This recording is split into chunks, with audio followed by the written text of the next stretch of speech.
Hello Wildcats, this is Miss Ivy here for Monday's Marvelous Book Talk. Today I'm sharing with you Hideout. In this book, our main character Sam is given a fishing boat from his dad. But Sam hates fishing, so he uses this boat to disappear for hours on end. He goes out exploring the forbidden, swampy areas of his Gulf Shore home. He's also secretly looking for that dead body that is rumored to be hidden somewhere in the wilderness. Then one day he comes across another young boy all by himself.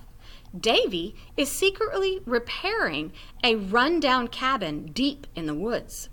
Sam does not buy the excuse that Davy gives for being out there doing this all by himself. But in an effort to help, Sam quickly entangles himself in Davy's drama.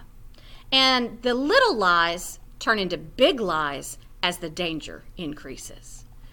To find out if they ever find that dead body in the woods, to find out what Davy was doing out there to begin with, read Hideout. This is Miss Ivy coming at you from your Wayside Library.